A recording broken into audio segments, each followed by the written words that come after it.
এবারে নজর রাখবো বড় খবরের দিকে। ঈদের ছুটির আনন্দ মুহূর্তের মধ্যেই বদলে গেল কান্নায়। কিভাবে পাকিস্তানের কোয়েটা প্রদেশে আবার জঙ্গিদের নিশানায় জাফর এক্সপ্রেস।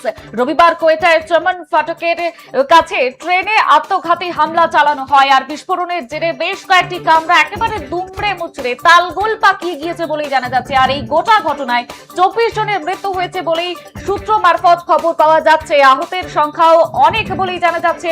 প্রাথমিকভাবে এই মুহূর্তে জানা গিয়েছে রেল লাইনের ধারে এই বিস্ফোরণ হয়, আর রেল লাইনের ধারে থাকা বেশ কয়েকটি বাড়ি এবং অনেক গাড়ি বিস্ফোরণের জেরে ক্ষতিগ্রস্ত হয়েছে। ঘটনাস্থলে পাক সেনা, পুলিশ এবং উদ্ধারকারী দল পৌঁছে উদ্ধার কাজ শুরু করেছে। আহতদের উদ্ধার করে হাসপাতালে পাঠানো হচ্ছে। ট্রেনের বেশ কয়েকটি কামরা ক্ষতিগ্রস্ত হওয়ায় তার ভেতরে কোনো যাত্রী আটকে রয়েছেন কিনা তাও খতিয়ে দেখা হচ্ছে।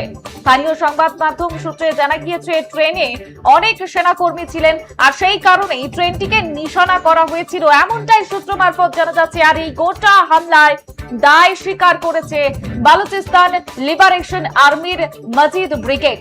ট্রেনটি কোয়েটার ক্যান্টনমেন্ট থেকে সেনাদের নিয়ে যাচ্ছিল, আর সেই কামরাগুলিকেই মূলত নিশানা করা হয়েছে বলে এই সূত্রের খবর মিলছে।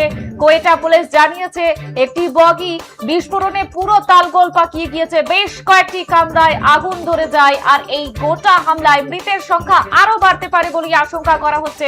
এই মুহূর্তে সেই ভয়াবহ চিত্র আপনাদের দেখাচ্ছি।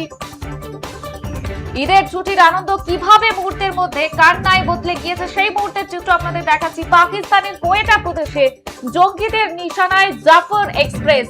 কোয়েটায় সেনা ট্রেনে ভয়াবহ বোমা বিস্ফোরণ এবং বিস্ফোরণের পর ঠিক কি পরিস্থিতি তৈরি হয়েছিল সেখানে সেই মুহূর্তের চিত্র আপনাদের দেখাচ্ছি। ঘটনায় 24 জনের মৃত্যু হয়েছে বলেই খবর পাওয়া যাচ্ছে।